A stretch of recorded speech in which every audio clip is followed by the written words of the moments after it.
नमस्कार भाइयों। ये हम आपको अपना सरसों का फील्ड दिखा रहे हैं, मस्टर्ड का। ये दूर से आपको दिखा रहे हैं, देखिए। सोचे हैं कि एक इसका भी वीडियो डाले हुए ज़्यादा दिन हो गया था।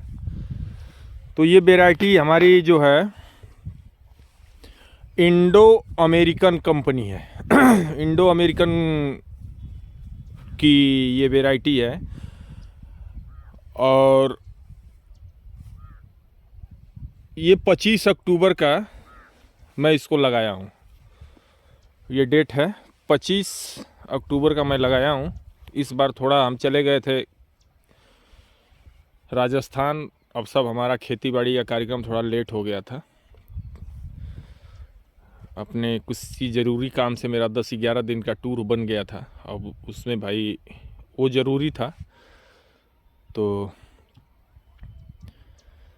ठीक है। तो ये 25 अक्टूबर का मैं इसको लगाया हूँ। ये इंडो अमेरिकन वेराइटी है, हाइब्रिड है, प्राइवेट कंपनी है। एक चीज़ मैं दिखाना चाहता हूँ, हर वैरायटी हर सरसों कई सालों से हम भी लगा रहे हैं और रिसर्च करता हूँ और देखता हूँ कि किसका क्या रिजल्ट रहता है कल्ला के माने में और ब्रांचिंग के माने में। तो ये कुछ हमको इस बार अलग दिख रही है। देखिए, ये 1 केजी था और 1 एकड़ इसका जो हाइब्रिड का बताया जाता है, तो 1 एकड़ से थोड़ा सा मैं कम फील्ड लिया।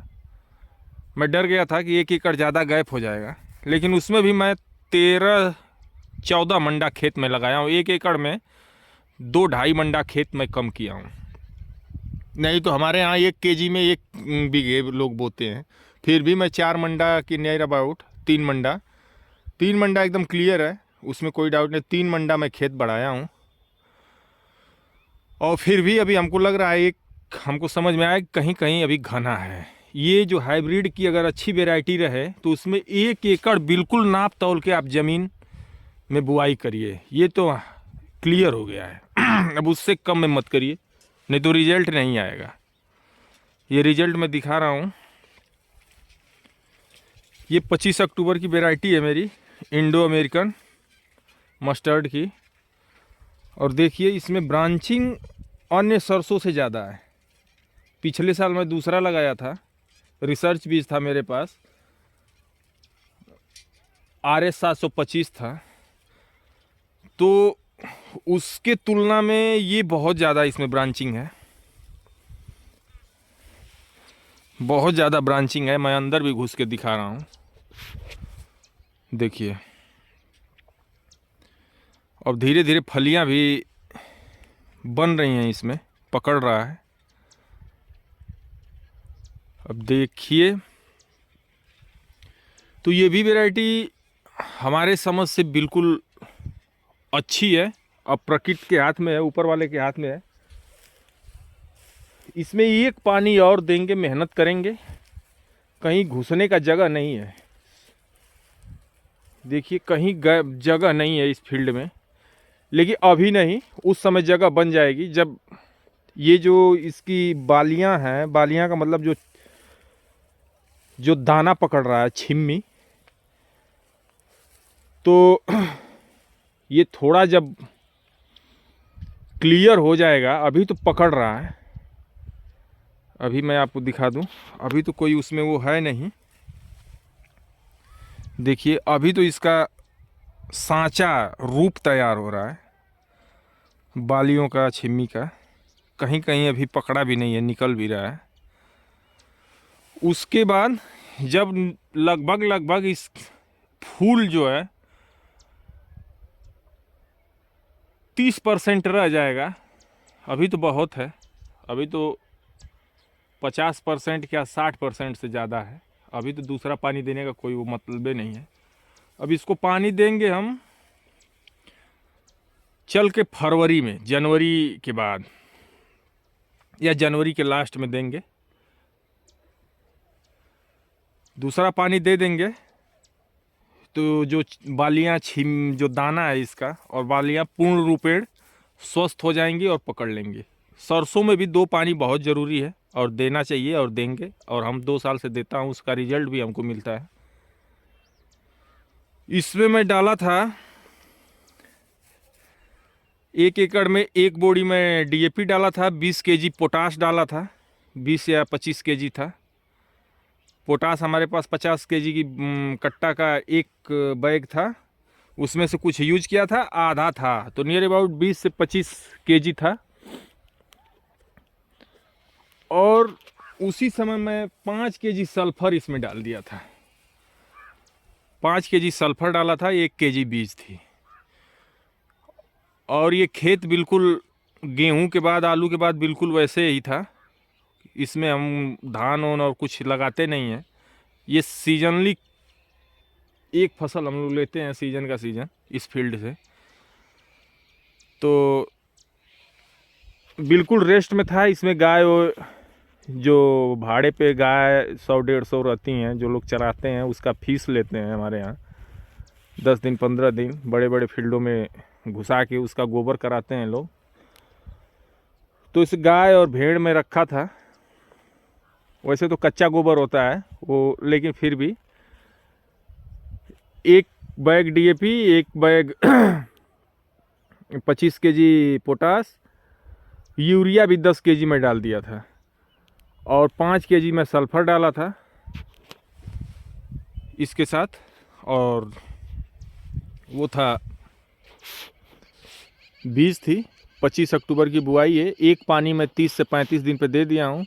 और उसके बाद मैं इसका ग्रोथ और बढ़ाव देख के एक मैं काम नहीं किया जो सब लोग करते हैं और करना चाहिए। यूरिया और सल्फर का मैं छिड़काव कम किया। हमारे दिमाग में आया, और वास्तव में अगर डाल दिए होते, अगर 1 बैग यूरिया ज़रूरत थी, तो ये पौधा बहुत और ऊपर भगता, हाइट इसकी ज़्यादा हो जाती। तो कहीं ना कहीं हमको तो लगता है कि बालियाँ कम पकड़ता, तो इसमें यूरिया मैं कम डाला, और सल्फर दोबारा मैं छिड़काव इस बार किया ही नहीं हूँ। और वही मैं मिला रहा हूँ, देख रहा हूँ प्रतिदिन की बातें और हर साल की बातें। कहीं हमको अभी दिक्कत तो समझ में आ नहीं रही है, क्योंकि 5 केजी की बीघे के हिसाब से मैं सल्फर उसी समय डाल दिया हूँ। तो ये हमारा रिसर्च है, और हम अब समझ गए हैं कि ये ज़रूरी नहीं है कि आप यूरिया के साथ सल्फर का छिड़काव करें ही करें। अगर आप बुआई के समय 5 केजी के हिसाब से अगर सल्फर जो पड़ता है, दानेदार सल्फर वो आता है, अगर वो आप डाल दिए हैं और यूरिया के साथ आप सल्फर न भी डालें, न डाल पाएँ किन्हीं कारणों, तो कोई दिक्कत नहीं है। मैं आपको दिखा दूं, हर जगह से, हर तरह से ये पौधा बिल्कुल सही चल रहा है। इधर भी दिखा दें, यूरिया नहीं डाले तो इसका बढ़ाव भी कम हुआ है। और देखिए, जो कोई लूज भी पौधा है तो इसमें टिलरिंग ज़्यादा है और बालियाँ ज़्यादा पकड़ रही है, छिमी।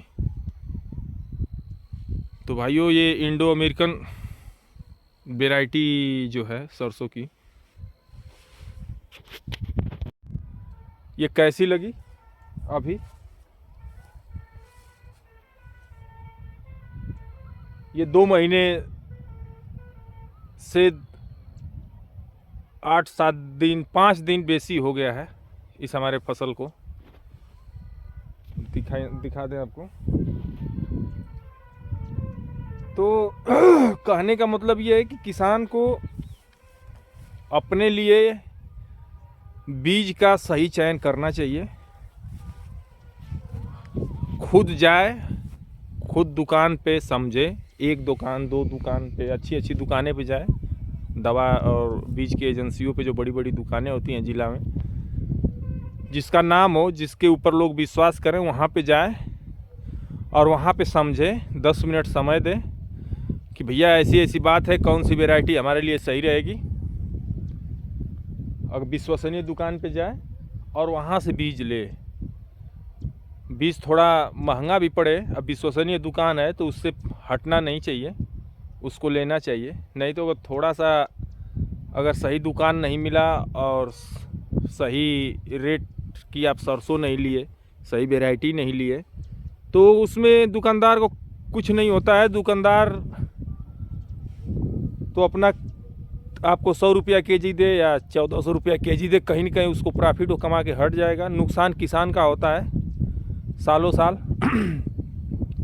फील्ड से और ईल्ड से और वैरायटी से, गेहूं हो या सरसों हो। तो इसमें किसान भाइयों आप लोगों को जागरूक रहना चाहिए। अपना खेती अपने दम पे किया जाता है और करनी चाहिए। किसी के कहने पे कि ये सरसों है, ये गेहूं है, ये लगाइए, नहीं नहीं, ये आप खुद जज करिए, खुद मिलाइए, खुद अपने ऊपर कॉन्फिडेंस लाइए और खुद समझिए कि हमको कौन सा सरसों, गेहूं, चना, मक्का। इसके लिए आप अगर जागरूक नहीं रहेंगे तो आप बराबर घाटा उठाएंगे। खेती से भी पैदावार नहीं मिलेगी आपको। आपके दिमाग में ये रहेगा कि अरे फलाने बोले थे हम ले लिए। ये नहीं, आपके पास इफरात समय है। ऐसे वैसे चट्टी चौराहा पे कहीं समय बिता देते हैं, तो जब आपका समय आ जाए बुआई का, उसे हफ्ता दिन पहले ही अलर्ट हो जाइए और जाइए अच्छी अच्छी दुकानों पर समय दीजिए। छोटी मोटी दुकानों की मैं बात नहीं कर रहा हूँ, जो ज़िला लेवल की दुकानें हर ज़िला में होती हैं, जिनका नाम होता है, अच्छे किसान जानते हैं उनके बारे में उन दुकानों को, और सभी लोग बताते हैं उन दुकानों पे जाइए, आपको वहाँ पे बीज अच्छा मिलेगा। जैसे आदमी बीमार पड़ते हैं तो सब लोग यही कहते हैं कि अच्छे डॉक्टर के यहाँ शुरू में ही जाइए, MBBS MD के पास। झाड़ फूक वाले या छोटे मोटे डॉक्टरों के चक्कर मत पिए। तो बात वही है। तो भाइयों आज का इतना ही। सरसों के बारे में भी बताइएगा, क्योंकि मैं village farming Amit Rai channel से मैं इस वीडियो को डालूँगा। तो कैसा लगा और कमेंट करके बताइएगा। जो सुझाव देना होगा और कुछ बातें होंगी अच्छी तो हमको भी बताइएगा। हम भी सीख रहे हैं आप लोगों के बीच में, और जो सीखते हैं वही डालते हैं। तो जय हिंद, जय भारत। लाइक शेयर सब्सक्राइब करिएगा। और इसका मैं ईल्ड तक इस बार और शुरू से मैं हर वीडियो डालता रहता हूँ और डालूँगा। तो जय हिंद, लाइक शेयर सब्सक्राइब करिएगा।